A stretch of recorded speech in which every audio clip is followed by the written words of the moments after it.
Okay, so I'm gonna get started because I don't want to keep people waiting. You came here to listen to this, and with the anticipation to start on time, so it's about 3 minutes after.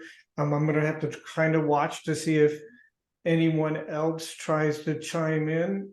So bear with me if I look like I'm trying to multitask a little bit, but so we're here. This is really kind of an important topic. I had those of you that came to the awards banquet heard some of what I'm going to speak about, but not necessarily total in detail. And it was just kind of astonishing that 2 days later, this kind of happened. So, but the writing was on the wall. And the first thing I want to do is say, let's all just take a deep breath. Take a deep breath. Take one more. And just realize, when we go through this, at the end of the day, if we're in the real estate business, we're all going to have the same rules and the same thing to deal with. No one's going to have a distinctive advantage or anything like that over another. We're all going to be doing this together, and the business will go on. But so I want to kind of talk about everyone. I think has heard that there's been a lawsuit against NAR and some other defendants, which were franchise brokerages,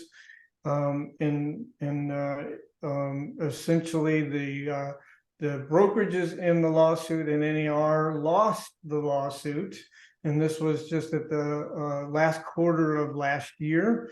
And since they've been trying to muddle through, the first thing that was going to happen is NAR was going to appeal the judgment and try to get it reversed. But ultimately, it came out on Friday of last week that they've agreed to settle. At this very time, it's not necessarily concreted yet because it's a proposed settlement, but it looks likely that it will be a permanent settlement here in the coming future. And so I want to also speak and tell you that I've been kind of knowledge of this stuff going on since 2019. So it's been a while. And before the lawsuits, our Department of Justice was basically on top of NAR for the same exact issues. They didn't feel that the way that we construct our business and compensation was essentially, and they want to accuse us of price fixing, which is not, they didn't really have great evidence because we're negotiable, right? So that's a little bit fictitious, but at the same time, piling that, the DOJ, even they actually settled with NAR in 2021, requiring the NAR to make some changes. One of those changes was on public websites, it displays the compensation that buyers agents receive. And there was some other things. So there was literally an agreement reached between the DOJ and NAR. However, DOJ sort of backtracked, and they trying to weasel their way out of the agreement because they wanted to continue to pursue the situation with NAR. And so then the lawsuits come. So I guess attorneys got wind of this and created lawsuits. And these lawsuits have come out of the woodwork. So the first one that actually got to the courtroom is the one that was lost. And there are several copycat lawsuits. There's actually, I reported last week 19, there's actually 24 of them. There may be 25 or 26 by now. So the lawsuits are piling up. They're against NAR, they're against big franchise brokerages, they're against MLSs, they're against realtor boards, and all sorts of things. And they all result to the same plaintiff complaint about our industry. And so NAR essentially, I think that they just came to the conclusion to try, to protect us the best they can is to actually try to settle, because everything also has to be approved by the Department of Justice, and they didn't see that that's going to happen based on how the Department of Justice is continuing to look at us as well. So that's the proposal. The proposal hasn't been signed and rubber stamped by the court system as a permanent agreement. However, I'm sure there was a lot of back and forth to get to the proposal, and sort of everything was kind of agreed upon when the proposal was shared out with the world. So that's kind of where we are. So the proposal protects over 1 million NAR members. There's about 1.5 million NAR members, but it protects 1 million of them. Any big franchise companies that did over $2 billion are still kind of out there, and they could be sued, but likely this will probably solve all of that. It's protecting the MLSs, the realtor boards, and the other thing that it does, and I'm not a lawyer, so I don't know the mechanics of it, but what it does also is it kind of dissolves all these other lawsuits at the same time, because it's class action. So that's what's going on. When the proposal is going to be rubber stamped, that I can't tell you.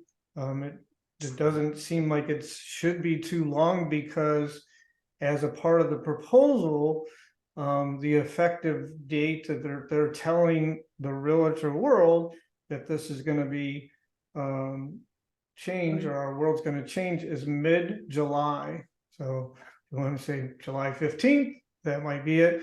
In some of the meetings I've been to since even we've had the awards banquet, because I've been on quite a few, there are some talk that maybe they're not going to be able to have everything done at that date. They're saying maybe late August, but it could be July 15th. It could be August 1st. It could be September 1st.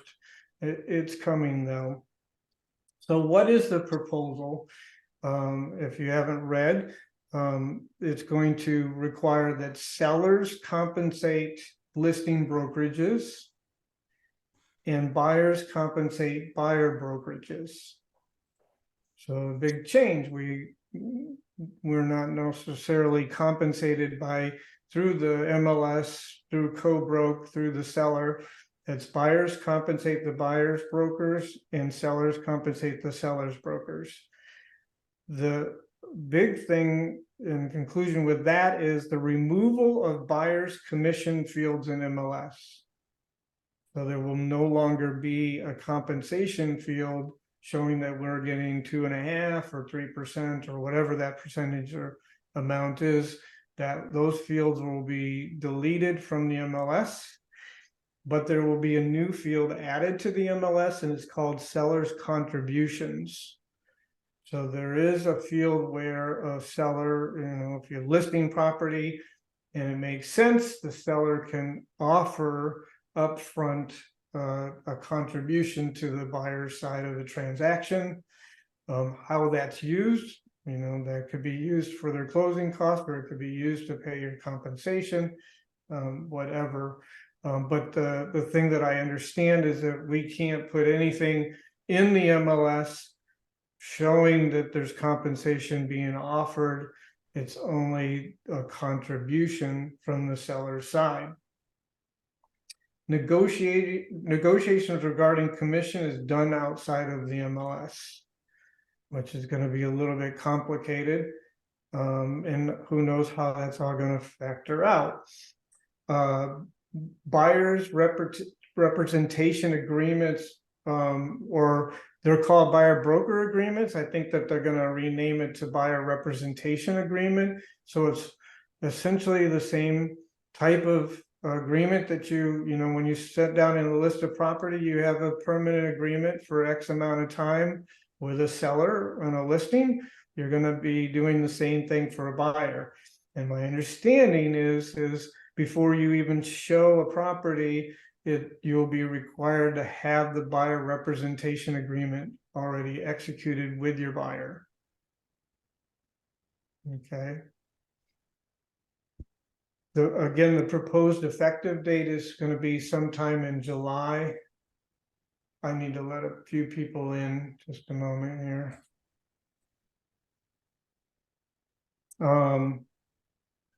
So I just want to state out, so when we're working with buyers, the requirement to execute a buyer representation agreement before showing property.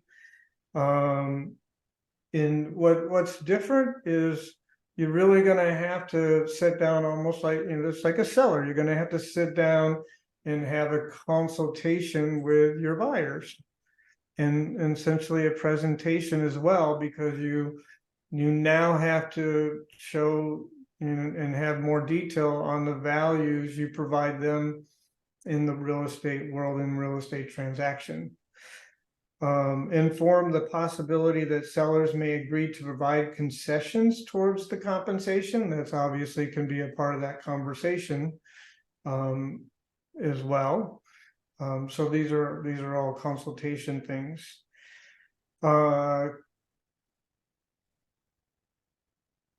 Let me see, what are my notes? Can we put in the MLS that the seller will pay a buyer's commission other than using the new seller's contribution field, as it cannot otherwise be done in MLS and it has to be negotiated outside of MLS? I've had some people say, well, why won't the buyer go directly to the listing agent? And assumably think that that's a way that they can avoid paying a commission. I think that it's the same rule.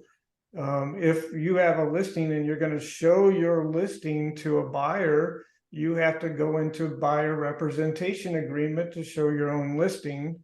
And obviously that's where you detail compensation. I mean, for me, if I were doing real estate, you know, sure, you want me to serve you and work for you, let's sit down, consult, go into a buyer broker agreement, and then you obviously can show your listing to that buyer. How the rest of the real estate world might deal with that, or how they might consider their compensation, I can't totally answer that. So working with sellers, I mean, some obviously the public has been hearing about this as well. You very well may be faced with having some conversation about that. Obviously, it's business as normal. When this goes effective, then that may change. I've had questions about, you know, when do we start using, you know, the new way versus the old way? Because if I list a property on July 1st, let's say, and then they say this is effective July 15th, my understanding is that you'll probably have to do some sort of addendum to the listing agreement to make that change. So we use what we use until the change occurs, and then we have to amend the terms to go with the new way.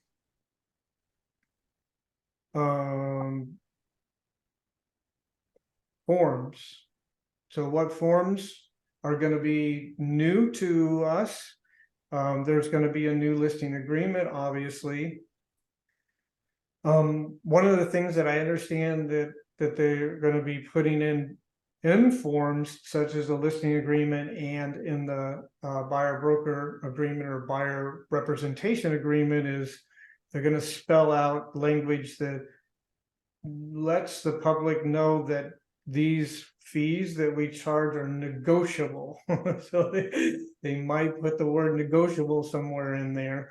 You know, I think we all have our worth and we all decide how much we expect to be paid for our services. But the big thing, or the big complaint against us, is the fact that we're price fixing, and obviously we all know that's never been true. But it's the complaint. So in the proposed agreement to settle, there's going to be language that says that these fees are negotiable. There will be a new buyer representation agreement. If you've never used a buyer broker agreement, you should be inside the back office, printing one out, learning it. It's going to have similarity to the one that's there, but it's going to be a replacement one. And then there's probably going to be a new sales contract. I think the new sales contract might actually have a standard field in it for concessions, so that you have a spot right in the contract that's got standard language for entering concessions that might be a part of the terms that ultimately happen between the buyer and the seller. That may not be true, but I'm just having an idea that might be there.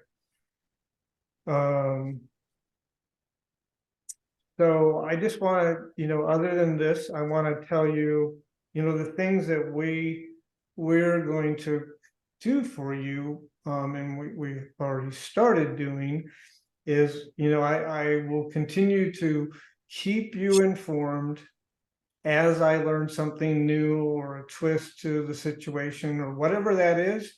As your broker, it's very important for me to keep you as up to date as I can, and I will do that.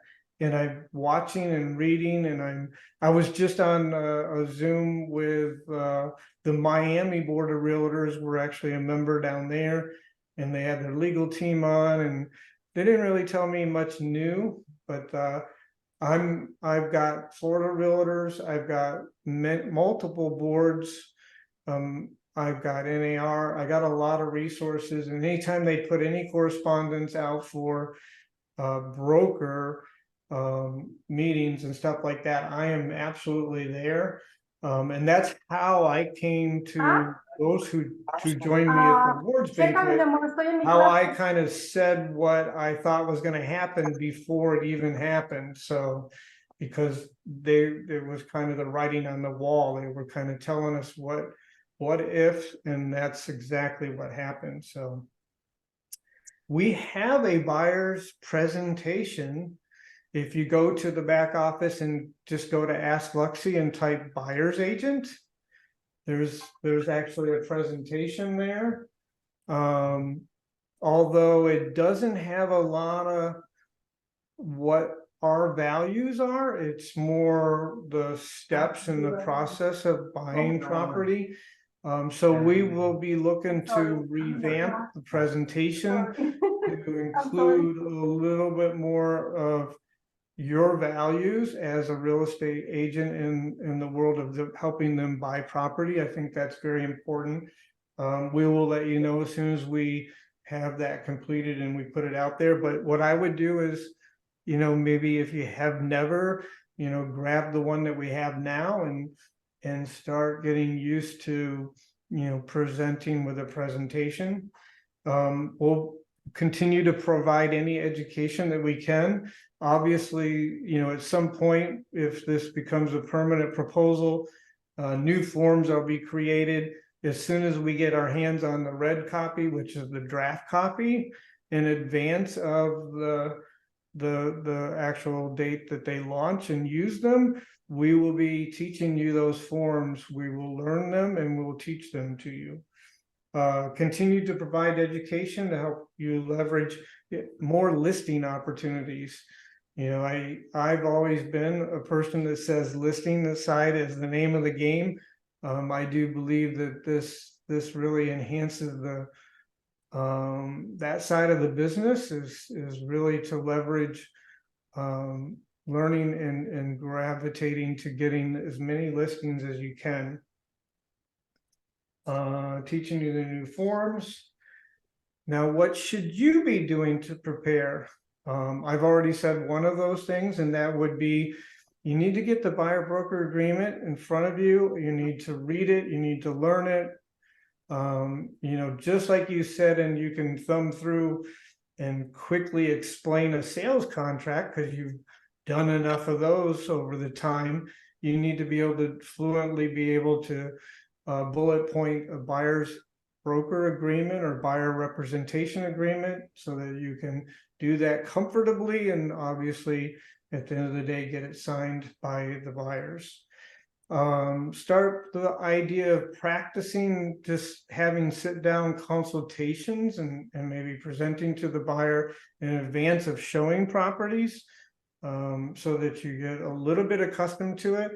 I think what happens is if you just wait and the light switch changes from on to off and you have to all of a sudden completely convert, it's going to be a little bit tougher for you to antiquate to it if you don't start, you know, now kind of working in that way.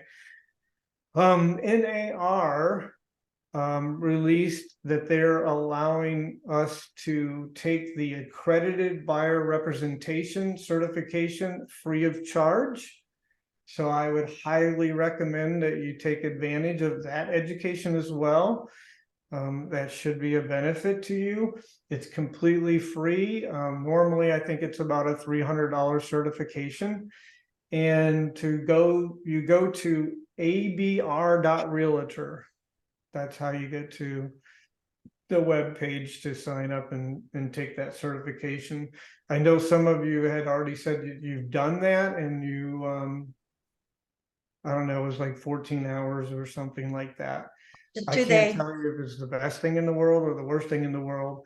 Oh, I can do this though. I can tell you education is a plus. If you walk away with one good thing, you've advanced yourself. And then again, participate in our training that we have as we release it, especially anything regarding this subject. That's all I have to share with you. It wasn't too long, but I see a number of chats, and I'm going to ask Ashley if she can help me out. Is there questions in there? Yes, we have multiple questions. So I'll start at the top and we'll work our way down. I can't hardly hear. Would you be able to come in here or? It's my computer. I don't know why the volume is low. So I'm going to have Ashley help moderate me. Question in the meantime, with those agreements, if you're working with a buyer and the buyer cancels, and we've spent a month or 2 months with them, what do we do? If the buyer cancels what? The agreement that we have, the buyer's agreement. Oh, I mean, I don't think that there would be anything that you would do if they cancel a buyer's agreement. You know, again, I don't know what kind of language is going to be in the new form. And Wondering if they'll have a cancellation charge. Definitive answer on Right, that if there's a at this time. cancellation fee like we have now for listing. There's one on the agreement. buyer's agent. There is one on there. So if you look at the actual form for the buyer side, there is a cancellation fee on there. It's a retainer fee. I haven't seen a cancellation fee. I thought it was a cancellation fee. Yeah, there's a retainer fee. It's a retainer fee. You know, we don't take retainers. So that's zero. We don't have an escrow account. I don't know if this is going to force us to do that. That's something we'll have to monitor and decide when we get closer to this becoming a reality. Questions? First question, when you were mentioning the seller concessions, we have someone asking about VA buyers. VA buyers. So it is my understanding that it's prohibited that a VA buyer can pay a buyer's agent compensation.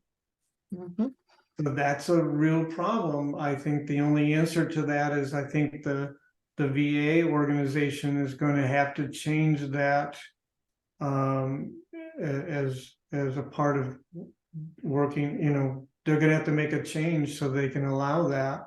And I think when it comes to the lending side, I think there's gonna be some changes to in response to this, and knowing that this is gonna be the way that we do business. So I think there was something that will come out from VA saying that no, based on the new way that we're doing business, buyers will be allowed to pay their agent commission. So Next question, are transactions before July not included in these changes? our transactions not included if they're before July. That would be correct. As of now, you do business the way you do business. And it doesn't become effective until we find out what that real date is going to be. But you'll learn more about that as we go forward and get closer to it, because you're going to hear from me multiple times between today and that date. So you'll know clearly when that happens, and we'll clearly understand exactly what we need to do. If we're listing a property the day before the change, what do we do? Likely we'll probably just go ahead and use the new document in that situation, if it's available to us. But you'll be updated to know if we have to do anything different and when that happens. Can seller concessions go towards our commissions?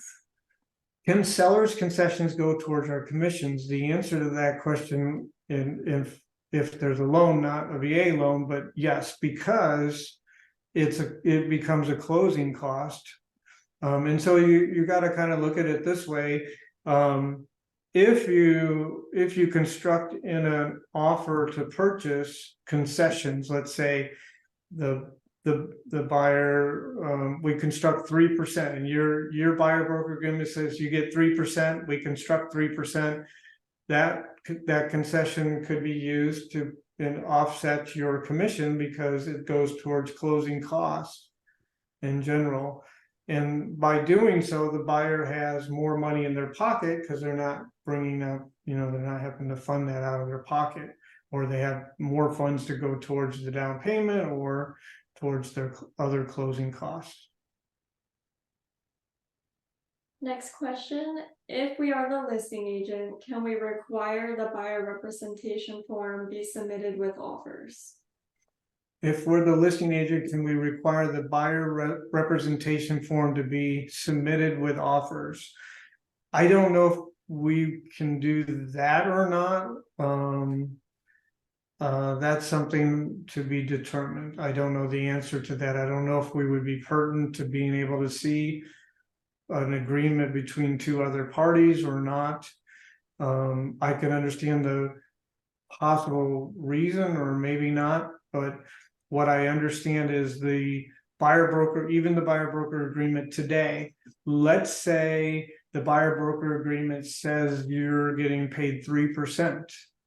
And there is a concession from the seller towards the buyer's agent's compensation of 2%. Then the out-of-pocket expense from your buyer to the transaction would only be 1%, because there is compensation coming from the seller side. Do you think this is gonna create those 1%, like they have listing brokerages now, where they charge only 1%? Do you think realtors are gonna be doing that? You can only pay me 1%, allow people to pay them 1% on 1% commission? I hope not. I hope not either. Okay.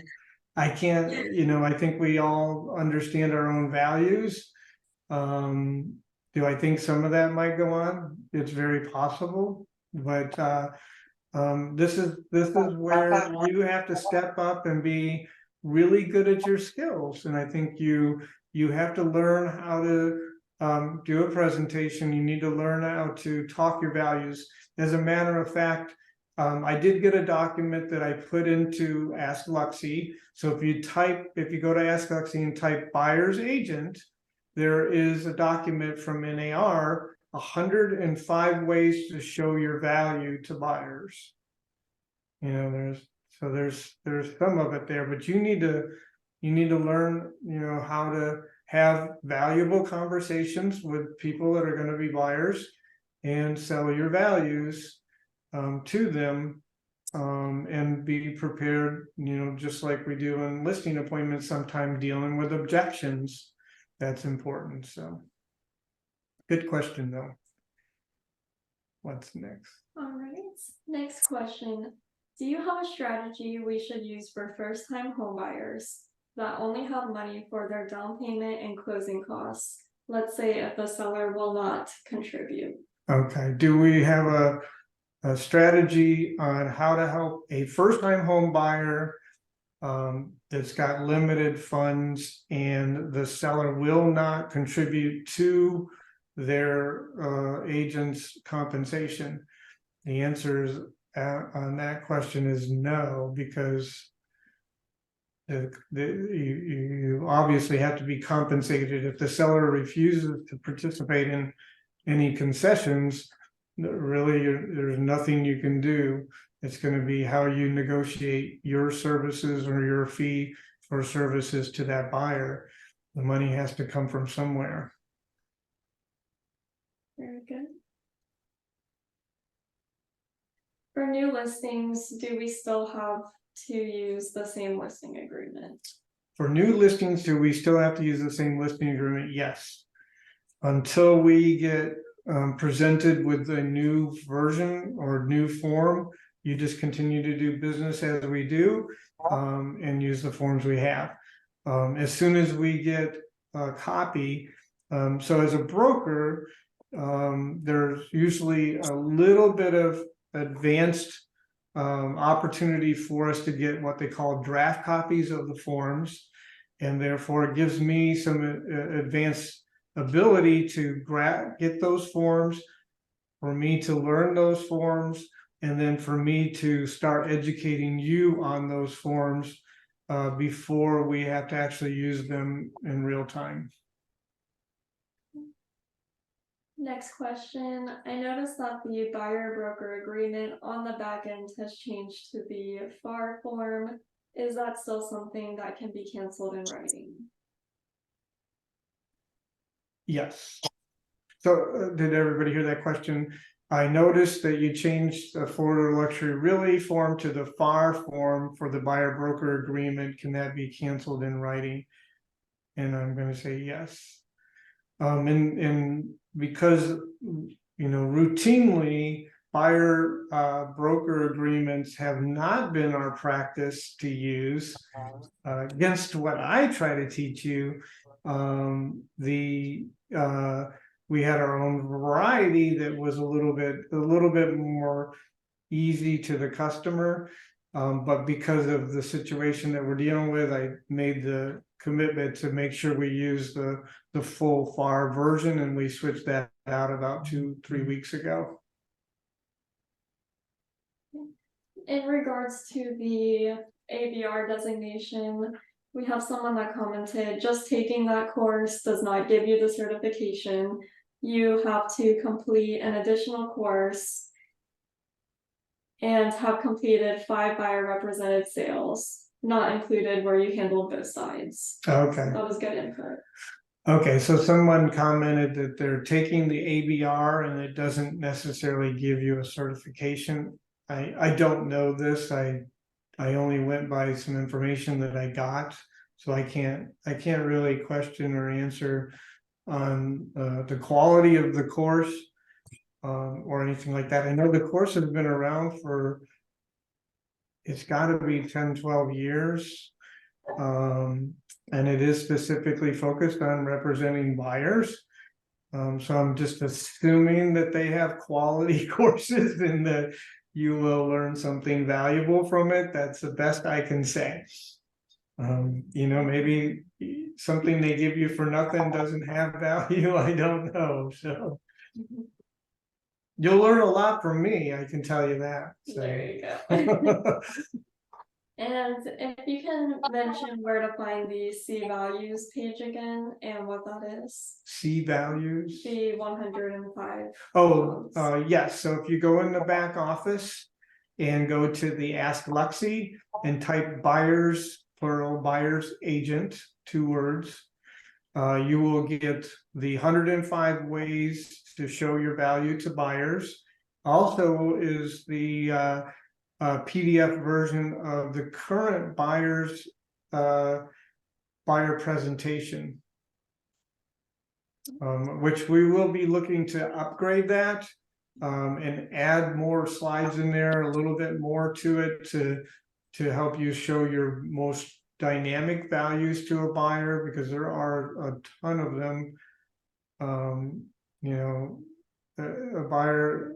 buyers still want to be represented by agents that have the skill and knowledge to help them. Lori said I would be encouraging your buyers to buy before these changes.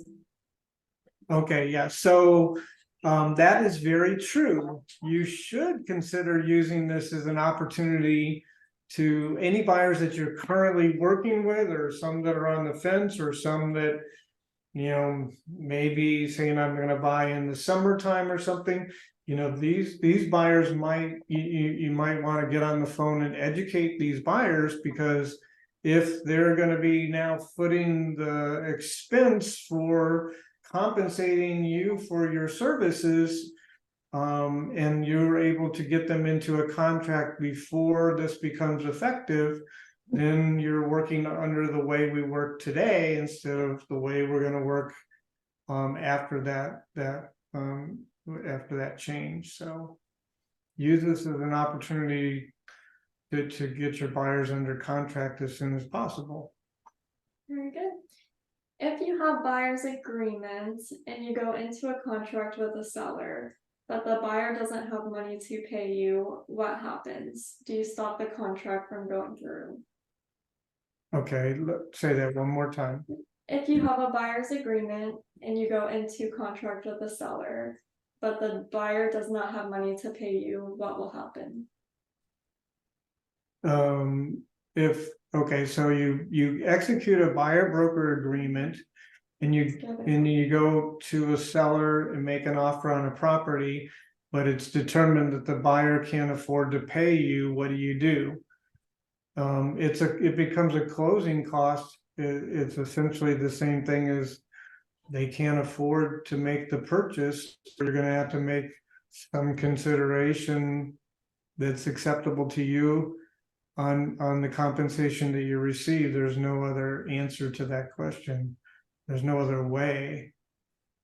So You know, there are times occasionally where we you know, we have a deal going, and then all of a sudden there's something we have to do to try to help make it happen, with a little bit of consideration on our own commission, or maybe we're participating towards some closing costs, or paying for an appliance or something like that. I'm not going to say that that's out of check, and that's not something that you might find that you put yourself in a position to do to get the deal done and at least get some compensation. But if they can't afford to pay you, then there's no real answer to that question to get that deal done. They've agreed to in writing, and it effectively becomes part of the closing costs. If they don't have the funds to do it, then the transaction wouldn't close, or some compromises need to be made. my scenario also is like, okay, so that happens, right? And so the contract doesn't go through, for instance. Can they go like without me and you know, go to the seller agent and say, you know, I'm bypassing my buyer's agent and let's do the deal? Like how that's going to be supported? Like, I don't have the closing costs, I don't have the money to pay my agent, but I have the money to buy the house, and they go to the seller side and say, let's make this happen, and you know, you're being left out. Well, Like- the seller, the seller side shouldn't do that, but then the only, I feel the only remedy would be that we would have to put a lawsuit into action against the buyer. Because they So- signed an agreement to pay us. So like if somebody has that scenario in their mind, they'll never really sign the contract for that reason, because it's over $300 of compensation. It's an easy lawsuit, you know? Yeah. I don't think that we're gonna have too much problem getting buyers to sign these agreements, because everyone has to play by the same rules. And I don't see that scenario happening too frequently that you're saying. But in the case where it does, and they signed an agreement stating that we'd be compensated, then they are bound to those terms of that agreement. The actions that might be required and forced upon us to collect would possibly be a lawsuit. Yeah. Okay. That's all I Do can you say. think it would be a good idea to have a good relationship with a mortgage broker, and he would be able to more or less, he knows his finances, the buyer's finances? Wouldn't he be able to tell you whether he has money to pay your commission? Or should that be included on a like a good faith estimate, include the commission in there? Could you say it one more time? I'm sorry, Maria. Or have a, like they used to do, I don't know if they still do, a good faith estimate? The lender, Yes, so they could So- include the so, commission you in know, there. yeah. When, obviously you should be working closely with a couple different lenders, and as we do already, and continue to try to refer those lenders to your customers, and hopefully you have lenders that can kind of feedback, yes, they're good, and they have the ability to afford all of the fees and the compensation. I can't say what's going to happen, but I kind of think that the lending industry might actually create some changes where maybe some of this stuff can be financed, and maybe our commissions can be financed as part of the deal. I may be 100% wrong on that, though. I don't want to tell you something, or you say Scott Right. told me everybody could finance their commissions, and I'm not. But I think because it's a change, and it's for the entire real estate industry in the United States, that we all have to come together and figure out how to get people into homes and make it work. And so that would include the mortgage industry as well. They're going to have to say, what can we do to make this also work too? And maybe that's a compromise, or something might happen there. But again, I could be totally wrong. And to repeat the website for the NAR course, it is abr.realtor. And thank you for Christine for putting that in the chat again. Next question, can we list a property now and enter 0% for the commission to the buyer's agent? No, I don't want to see us do that. It's business as normal, and we need to uphold ourselves and our industry, and I feel that would be a disservice. So I would not approve that. I think we need to now, if all of a sudden 50% of the agents in our market are doing that all of a sudden, and I have to make a compromise, then we can talk about it. But no, we have agreements. It still has code broke. The field still exists, so we should still just continue to build business as we have been, and until this is a change where we can't, that's when we should be looking at it differently. So At this point, is there any discussion about buyers receiving down payment assistance funds and being able to channel some of that towards the commissions? okay, is there I think the question is buyers able to channel down payment assistance towards commission I can't answer that. I would say at this time, no.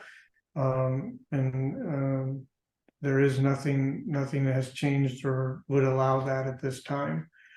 And I can't speak for the lender industry, but what happens in the future regarding that, I don't know. But I just spoke that, perhaps the lending world will have to do something to help us adapt to this so that people can still buy homes. Will we be able to hear from a lender on how they will be navigating through these changes? Yeah, of course I can bring a lender in, but I don't think there's any change on the lender side to really speak about. I don't think we'll have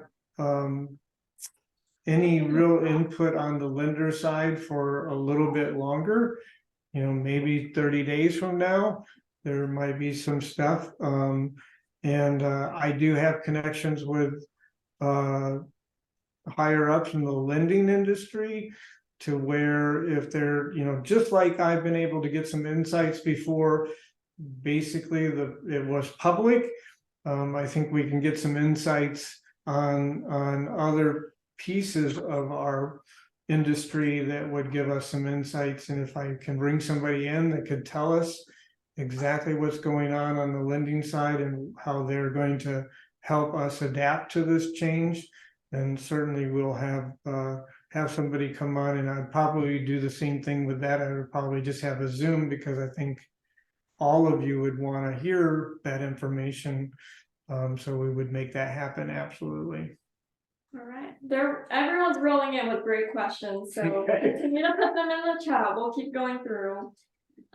Next, will there be a place in the back office to file away our buyer broker agreements? Yes, so it's going to cause us to have to do some reworking of our system, and so we'll have a place where you can put in a buyer broker agreement inside a transaction record. As far as buyer broker agreements, so you have to have a buyer broker agreement to show properties, but it doesn't necessarily mean that's going to result in a sale of property. So we'll probably have a special place to put the buyer broker agreements and file them for people that we're just working with, assumably, and it seems to be the case, that just like listing agreements, we're going to be required to have on file buyer broker agreements. And again, there's a possibility that you would file a buyer broker agreement but never compensate or never get to a closed sale with that buyer. So in case the fact that we ever get audited, we might be required to have those forms. When listing a property, will we now be expected to ask for 3%?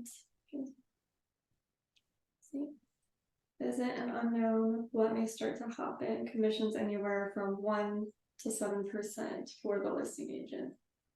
Okay.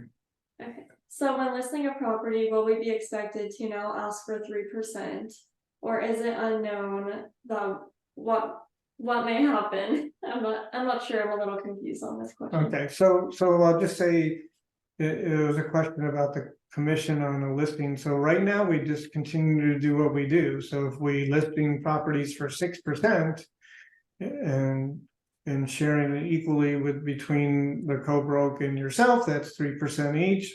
Or if you're doing 5%, you'll still do 5%.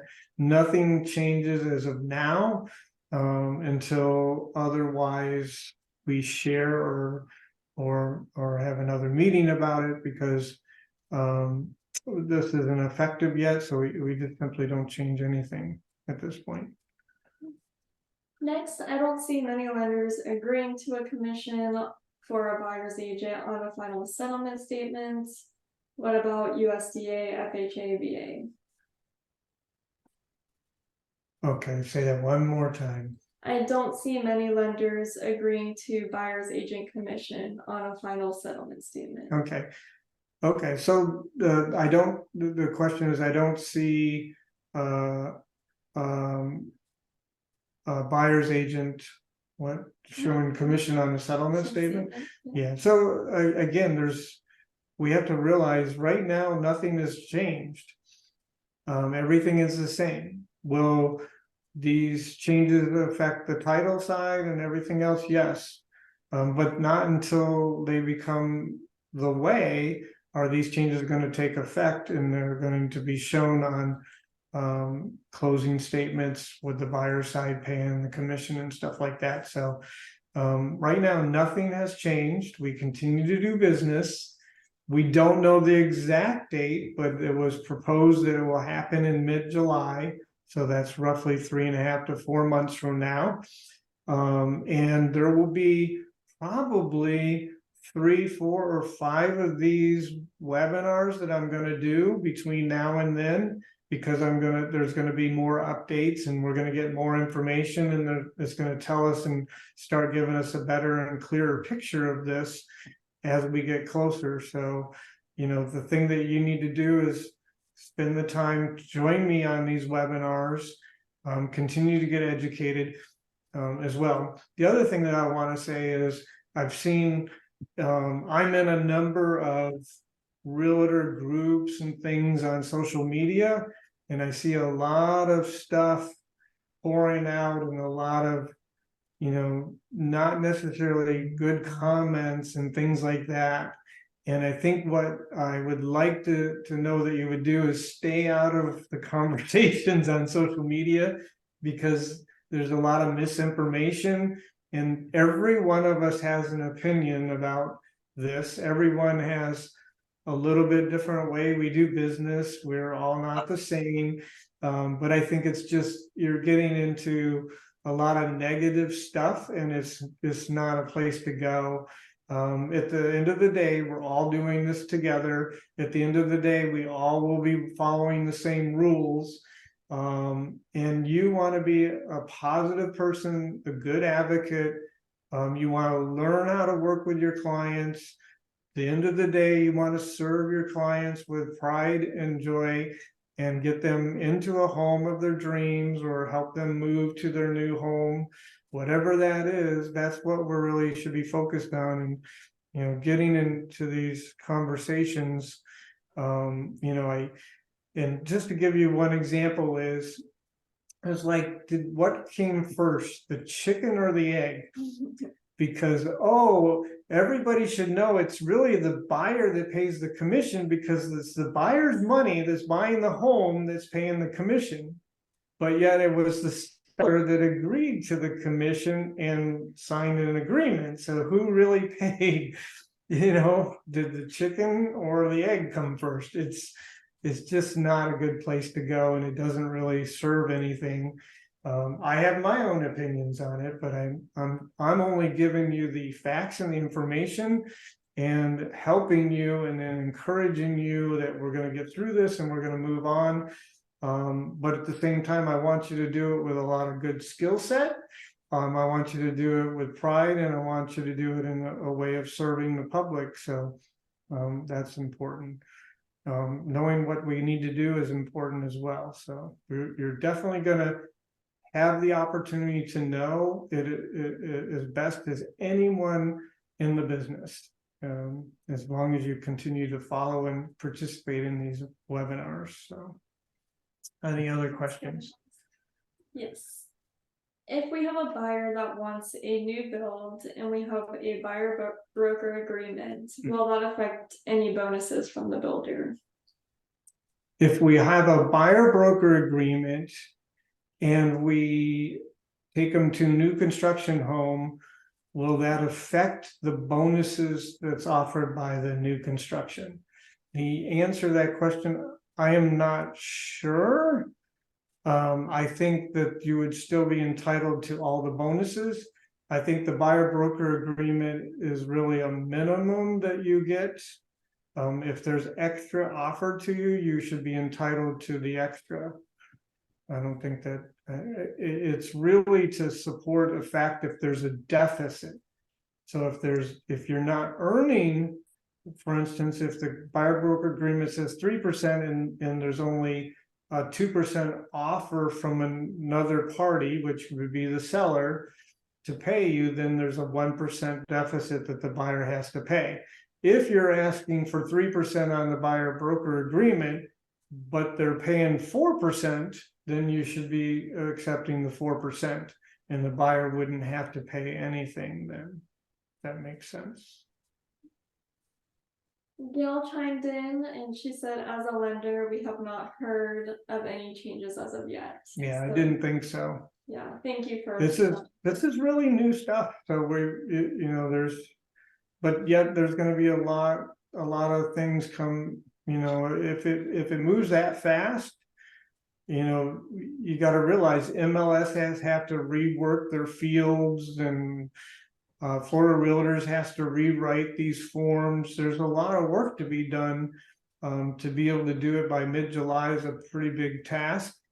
There's a possibility, because I think MLSs and I think Florida Realtors knew this proposal was in the works, and I think they've had a little bit of a head start, starting to do things like rework the forms and stuff like that. But it's relatively fast, but it's still, what, 3.5, 4 months away. Any other questions? Yes, how will we open or handle open houses? How will we handle open houses? That's a great question. So you're supposed to have a buyer broker agreement before a home is sold. I would find that, I think when you have an open house, you're basically inviting people into the home, not for the purpose of, or essentially working with them at that point. You're only meeting them at that open house. So I can't see the obligation to have a buyer broker agreement signed before they walk through the door. I don't think that would make sense, and I don't think that's the intent. I think what happens there is, if you have anything, any interest in the property by a visitor, or any future opportunity to work with them, then you would have the need to enter into the buyer broker agreement at that time. There was some discussion in the chat on this. Someone said initially NAR said they were going to appeal to this decision. I would like to understand why that changed. Thank you for Maria. She responded and said that there was an email that went out from the president of NAR explaining why they settled, but if you want to add anything on that. Yeah, so my understanding is the reason they settled is the fact that ultimately the public jury felt that we are price fixing, but coupled with the fact that there are 24 other pending lawsuits plus the Department of Justice since 2019 has really focused on the way the compensation structure worked. I think all of that combined put an immense amount of pressure on NAR to take the stance of settling versus appealing, because an appeal means go back to the courtroom all over again, and there's already the consensus. The public was able to be painted the picture that we're price fixing, and the fact that it was said the total potential exposure from 24 lawsuits and the one that already happened, it turns out to be in the hundreds of billions of dollars, not 5 billion, but hundreds of billions of dollars. And there's no way that our industry could absorb a potential of that magnitude. So, in the proposed settlement, my understanding is the Department of Justice has to rubber stamp it as well as the courtroom or the judge. So the DOJ already is against the way we were compensated, so that it just wasn't going to happen. They were kind of cornered into this, and that was really the safe way out. And it's to protect the people that are in the lawsuits now, because this covers all those lawsuits and gets them to go away. So, All right, we're getting to the last couple of questions. I hope I caught everyone. If I missed your question, please put it in the chat. If you have anything else, put it in the chat as we're wrapping up. Melissa asked, how do you foresee underwriters allowing the buyer to pay commission without throwing off their debt to income? And a loan originator pre-approval on minimum income requirement? yeah, I can't, I don't have a straight answer for that. I mean, it's still something to be determined. If the mortgage side has any compromise in respect to this change. Again, we don't know at this point. I think we just have to wait and see what comes out in the next few weeks. I don't think it will affect the ratio if the commission is not being financed. They're gonna pay Yeah. that separate, just like they pay the appraisal, they're probably gonna bring that money to the table. Right now, that's the way it is it's a closing cost. It Right. should be paid at the time of closing. You can't finance commission, you can't finance closing costs. You can get contributions from the seller side to help, if you're getting a contribution from the seller side, that reserves money in the pocket of the buyer to have those funds that were concessions on the seller side. So I think that's probably a lot of things we're going to see, is that concessions field is going to be utilized heavily to try to help deals get closed based on this change. Can we If they- change the buyer broker agreement if we need to in order for a transaction to close? Can we change a buyer broker agreement in order to help close a deal? I think we can change the terms of the buyer broker agreement, yes, to accomplish that, just like we've always had in some transactions where we've had to help contribute back to a customer a little bit of our commission and stuff, so that still applies, so yes. All right, that wraps up our questions. If anyone has anything else, you can unmute as well. Okay. All right. If that's it, I want to thank you very much for participating. You obviously take this importance. We should have probably had all 150 of us on here. But I want you to, again, take a deep breath. It's going to be okay. We're going to get through this and we're going to come out well on the other side. We're just going to continue to do business. It's going to be changed a little bit. But I also encourage you to do the things that I suggested. Study the buyer broker agreement, study the presentation, continue to watch for my future webinars and include yourself. If you have any individual questions during the process between now and when this becomes permanent, you can always reach out to myself and I'm here to help you. But my number one goal is to make sure my agents are totally educated, totally prepared, and are able to continue business as smoothly as possible. So, hey, Scott, I just want to say this is going to weed out a lot of those part-time agents. it might change the world, there are a number of agents in the business that barely open the front door to show a home and fill out a contract.